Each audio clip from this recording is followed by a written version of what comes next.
JDU और BJP के बाद अब जीतन राम मांझी ने भी नीतीश कुमार को भारत रत्न देने की मांग की है।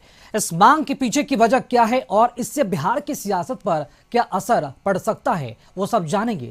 नीतीश को भारत रत्न देने की मांग के मायने की। मुख्यमंत्री कर्पूरी ठाकुर को भारत रत्न मिले, ये नीतीश कुमार की काफी पुरानी मांग रही थी। पिछले साल ये मांग पूरी हुई, कर्पूरी ठाकुर को भारत रत्न दे दिया गया और अब नीतीश कुमार को भारत रत्न देने की मांग उठने लगी है। ये मांग एनडीए के अलग अलग दलों के नेताओं ने की है। अब केंद्रीय मंत्री जीतन राम मांझी ने मांग को आगे बढ़ाया और बिहार के विकास में एक नया आयाम उन्होंने जोड़ा है। चाहे वहाँ बिजली की बात कहिए, चाहे सड़कों की बात कहिए, नारी उत्थान की बात कहिए या शिक्षा के विकास की बात कहिए, सब दृष्टिकोण से आगे बढ़ाने का काम किया है। और सबसे बड़ी बात है कि अनेकों मुख्यमंत्री होते हैं, मंत्री होते हैं, उन पर जरूर कहीं न कहीं वित्तीय अनियमितता का आरोप लगता है। हमारे नीतीश कुमार जी पर आज तक कोई आरोप नहीं लगाया है और नहीं लगा सकता है। इस दृष्टिकोण को भी देखते हुए और दूसरा, सब लोग अपने परिवार, अपने परिजन को आगे बढ़ाने का काम करते हैं, लेकिन उन्होंने साफ कहा कि हमारा तो परिवार समूचा बिहार है। इस भावना को लेकर के चलने वाले नीतीश कुमार जी को भी मैं समझता हूँ कि भारत रत्न हो या समकक्ष और भी जो पुरस्कार हो, उससे नवाजित करना चाहिए। ये मांग तब हो रही है जब अगले साल बिहार में विधानसभा चुनाव होने हैं और मांग उठाने वाले नेताओं में जीतन राम मांझी और गिरिराज सिंह शामिल हैं, जो कभी नीतीश कुमार के आलोचक भी रह चुके हैं।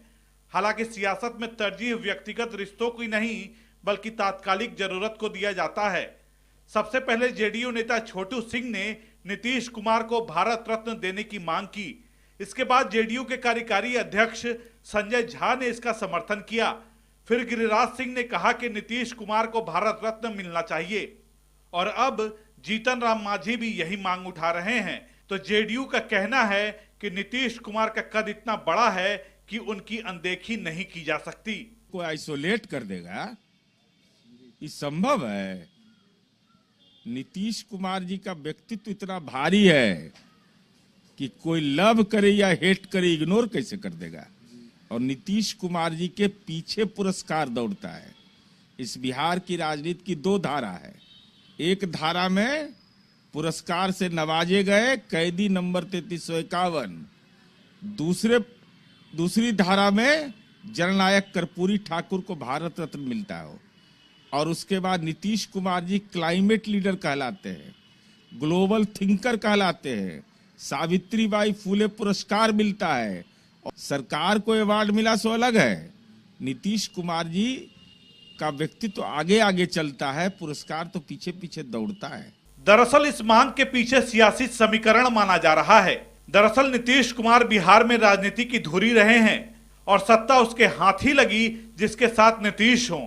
पिछले 2 विधानसभा चुनाव के आंकड़े देखें तो 2015 में नीतीश कुमार ने लालू यादव और कांग्रेस के साथ मिलकर चुनाव लड़ा। तब महागठबंधन को 41.84% वोट मिले और सीटों की संख्या रही 178। वहीं एनडीए 34.59% वोट पाकर 58 सीट पर सिमट गया। लेकिन 2020 में जैसे ही बीजेपी ने नीतीश कुमार से हाथ मिलाया, एनडीए 37.26% वोट शेयर के साथ 125 सीट जीतने में कामयाब रहा। वहीं महागठबंधन का वोट शेयर एनडीए से सिर्फ 0.23% ही कम रहा था, लेकिन सीटों का फर्क 15 का रहा। नीतीश कुमार करीब 20 साल से बिहार के मुख्यमंत्री हैं। 1985 में पहली बार विधायक चुने गए नीतीश कुमार ने कभी पीछे मुड़कर नहीं देखा। केंद्र में मंत्री और बिहार के मुख्यमंत्री रहते हुए उनके काम की खूब चर्चा होती है। एनडीए के नेता लगातार नीतीश कुमार को भारत रत्न देने की मांग कर रहे हैं। आगे क्या होता है, इसके लिए इंतजार करना होगा। ब्यूरो रिपोर्ट, कशिश न्यूज।